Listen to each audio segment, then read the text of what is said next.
Estimados y estimadas estudiantes, vamos ahora a ocuparnos de la cinemática de rotación en su relación con el movimiento curvilíneo y el caso cuando los torques no están en equilibrio.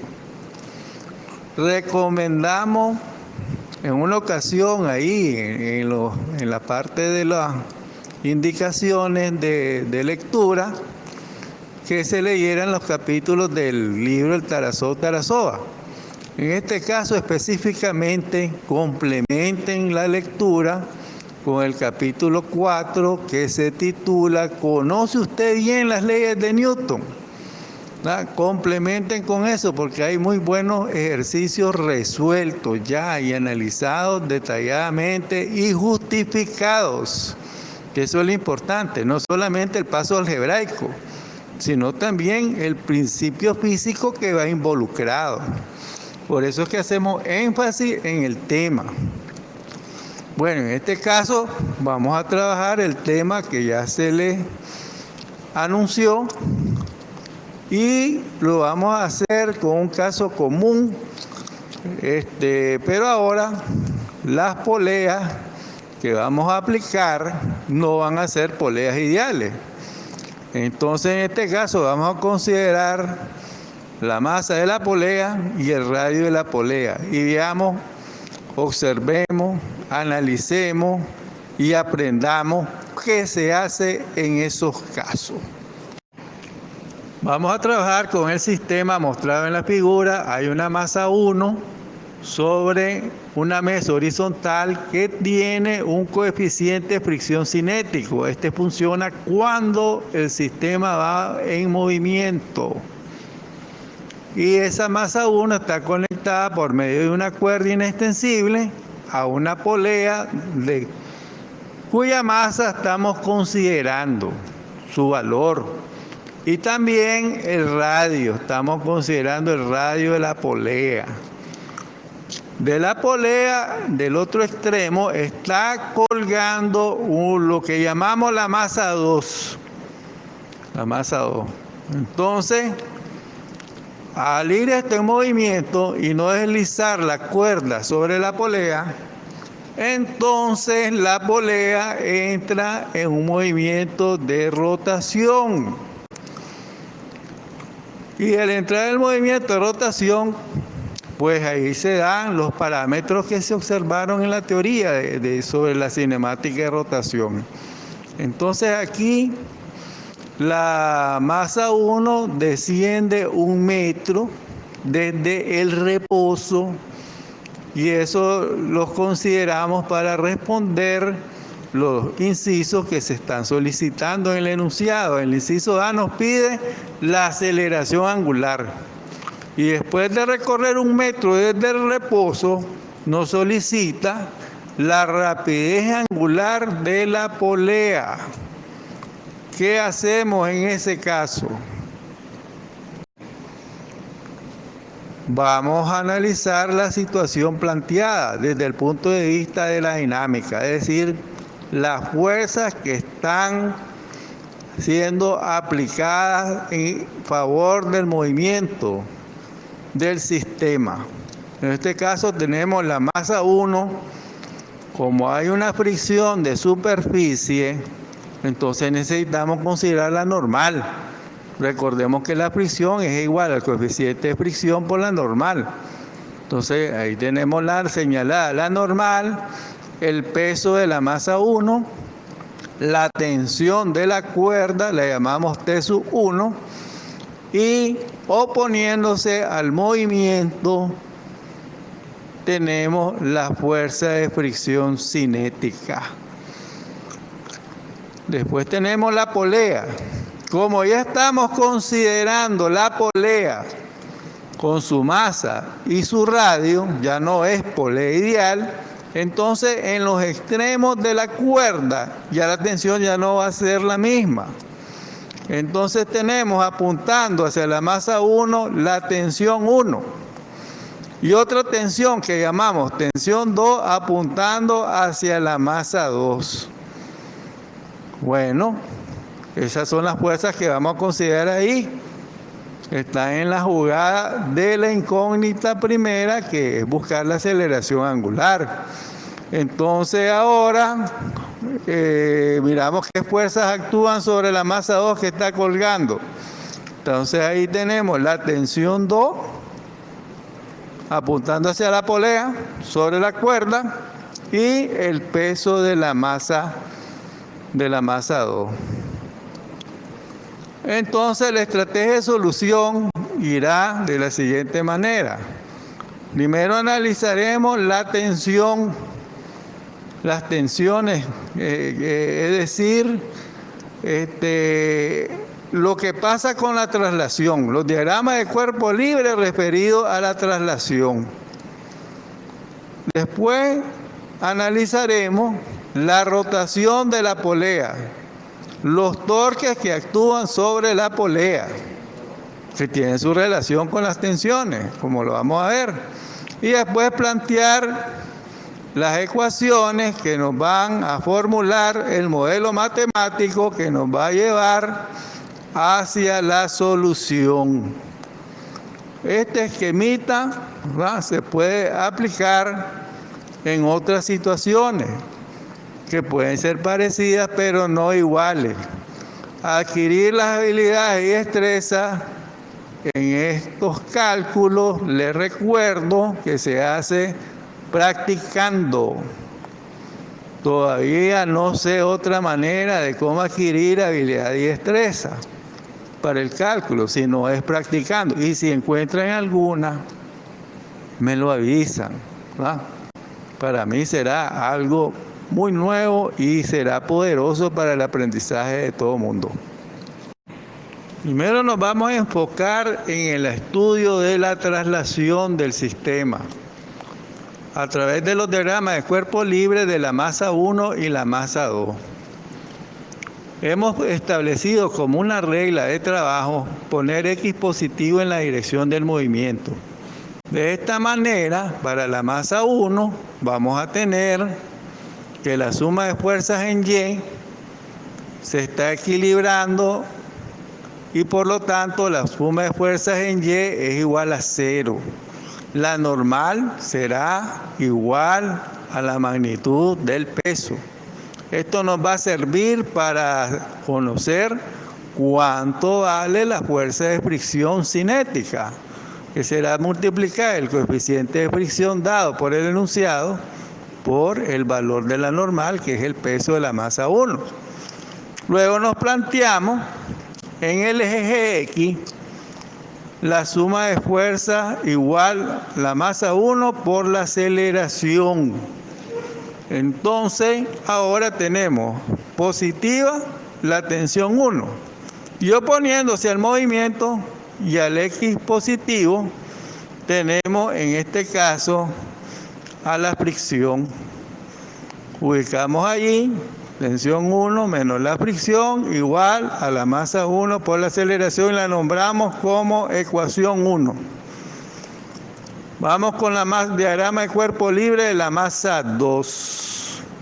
Entonces ponemos X positivo en dirección del movimiento y en este caso el peso de la masa 2 va a ser positivo y la tensión 2 tendrá un signo negativo. Y como no hay equilibrio de fuerza, la suma de fuerzas en X igual a masa 2 por aceleración, tenemos ahí la ecuacioncita formada por el peso menos la tensión 2. El peso de la masa 2 menos la tensión 2 igual a la masa 2 por la aceleración. Y la nombramos como ecuación 2. Observen que como no es poliedial, ya no tiene el mismo valor la tensión a los extremos de la polea en la cuerda, en la misma cuerda. En las ecuaciones que señalamos como 1 y 2, observamos que ahí tenemos prácticamente 3 incógnitas, las 2 tensiones y la aceleración. Necesitamos una tercera ecuación y esa la vamos a ubicar a través del diagrama de cuerpo libre en la rotación de la polea. Entonces, con la polea, como podemos ver con el diagrama, existen ahí las dos tensiones, tensión 1, tensión 2, que están a una distancia R, que es el radio de la polea, R minúscula, del eje de rotación de la polea. Y la polea, en caso del sistema en movimiento, es decir, la masa 2 descendiendo, entonces va a girar en sentido horario.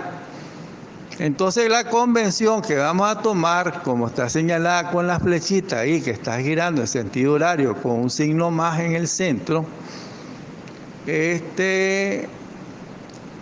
nos indica que la tensión 2, que haría un giro en sentido horario, va a tener un torque positivo y le asignamos negativo al torque de la tensión 1, porque si solamente actuara ella, el giro sería en sentido antihorario. Es decir, que vamos a tomar positivo el giro que vaya a favor de la rotación.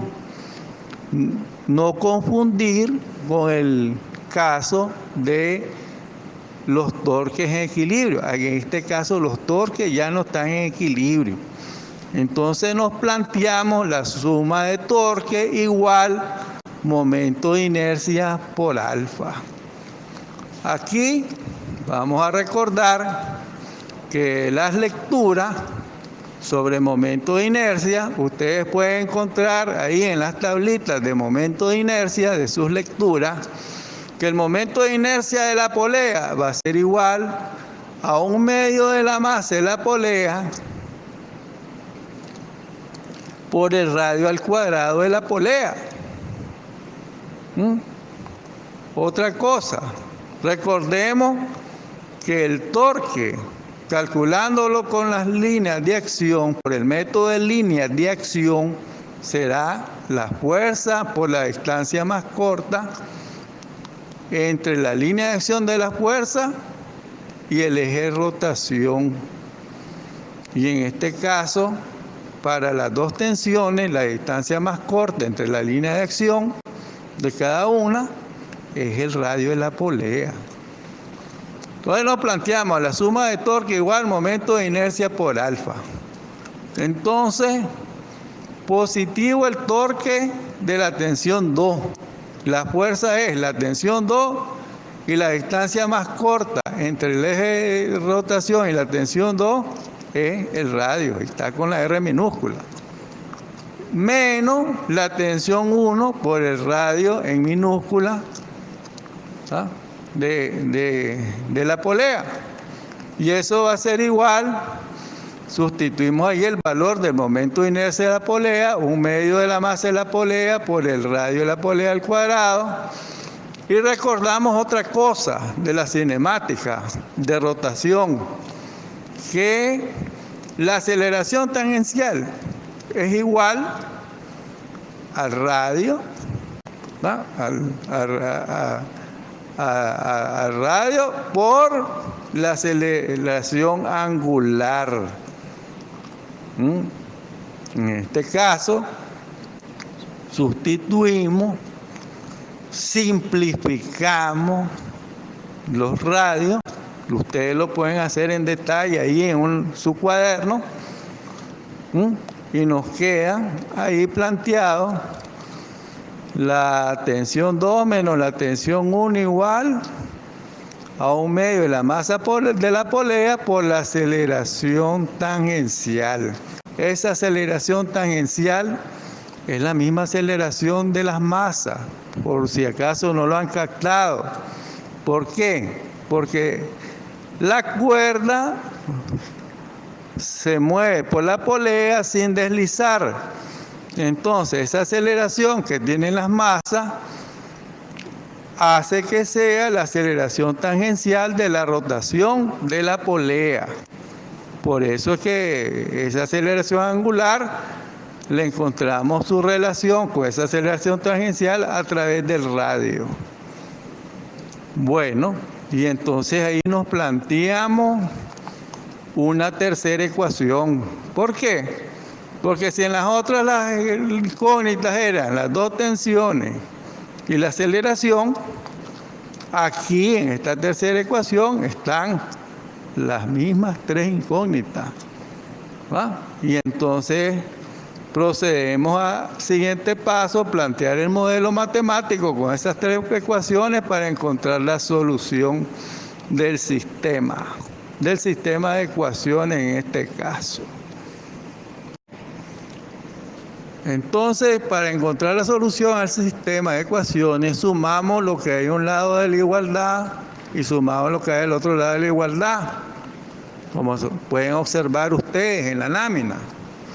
Entonces, podemos simplificar de esta manera la tensión 1 y la tensión 2, que en un caso aparece positivo y en otro caso aparece negativo.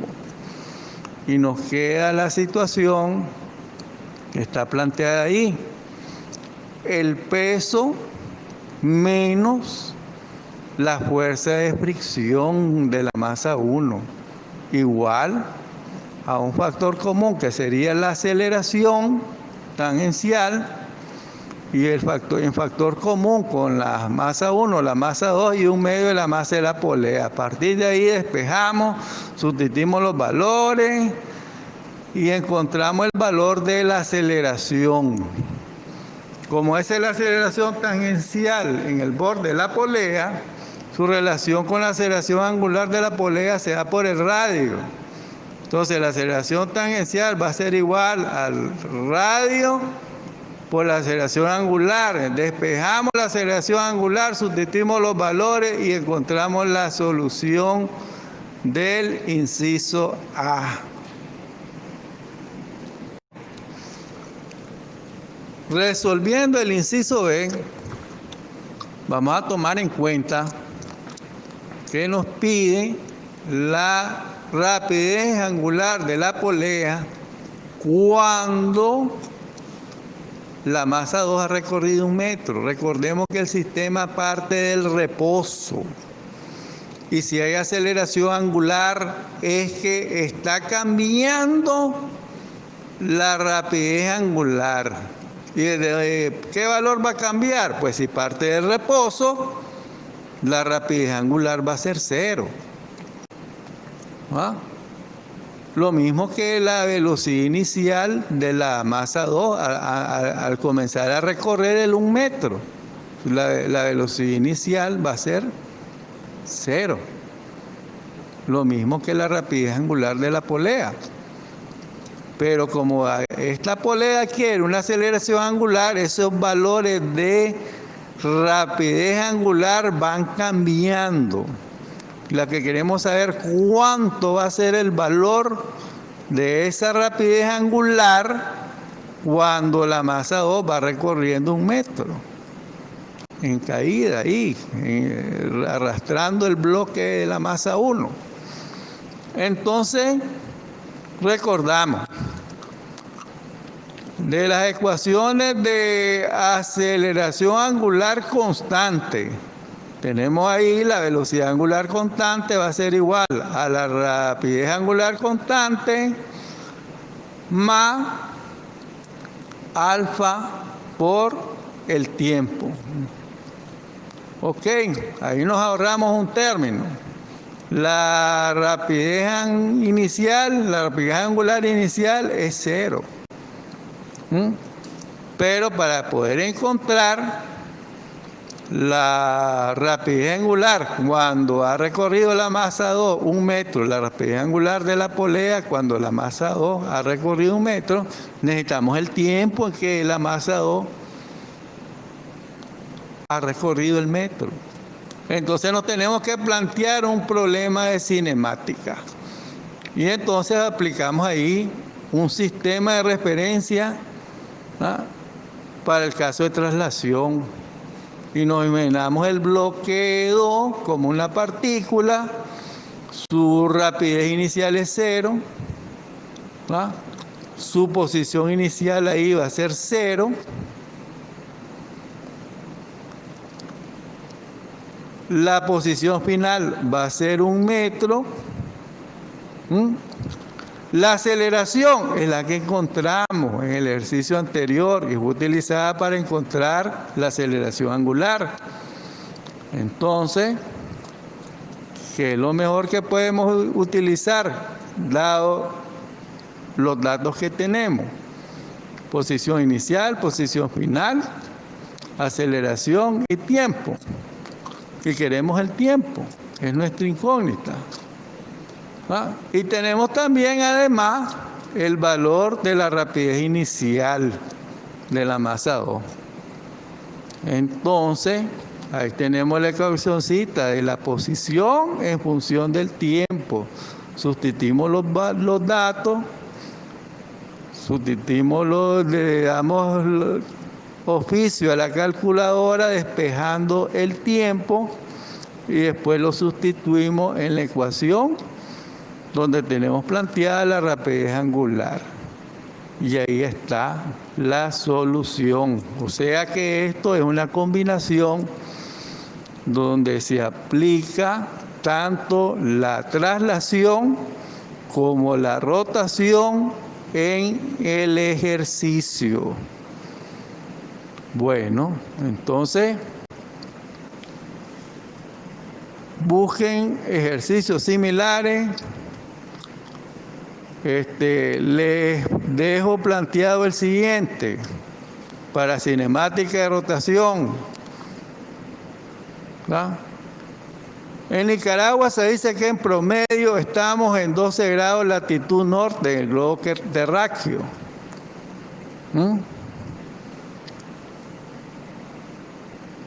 Y el Ecuador son los 0 grados, entonces esos ángulos van aumentando hasta los 90 grados en el polo norte. Entonces, calculen ustedes la rapidez angular de alguien que está en el Ecuador y compárenla con alguien que está en los 12 grados de latitud norte, ¿verdad? Con alguien que esté en algún lugar de Nicaragua a los 12 grados. La distancia al eje de rotación es la que va a cambiar. Hagan su diagrama, ¿va? Busquen, ahí sí pueden utilizar Google o también aparecen en todos los textos las constantes universales. El radio de la Tierra es una constante universal, yo más bien diría un promedio que se reconoce universalmente. Porque recuerden que la Tierra no es exactamente una esfera redonda, ¿verdad? Tiene su deformación. Entonces se le considera un radio promedio al radio terrestre. Entonces encuentren la rapidez angular con que un Nica está girando alrededor de la Tierra, ¿verdad? Y también la velocidad lineal con la cual se va moviendo ese Nica. Entonces, tienen todo para eso. Ya darle más pistas, bueno. Y los datos esenciales son la rapidez angular de la Tierra, que de su escuela primaria les han dicho los datos. Solo pensar un poquito, ¿va? Recordemos que esta física, ¿va?, es para pensar, hacer ejercicio de razonamiento, de que es diferente del pensamiento algorítmico que se enseña en matemática. Así, por ejemplo, en matemática, si un obrero se tarda 2 días en hacer una casa, entonces 2 obreros van a tardar 1 día haciendo una casa. Y entonces 1.000.000 de obreros la van a hacer ¿en cuánto tiempo? En menos de 1 segundo. Ya hay una situación, ¿verdad?, lógica, pero impracticable, ¿verdad? Entonces, no todo lo que es matemática, ¿verdad?, es viable, tiene sus límites. Y en los límites están en las leyes de la naturaleza, que muchas de ellas se estudian en la ciencia física.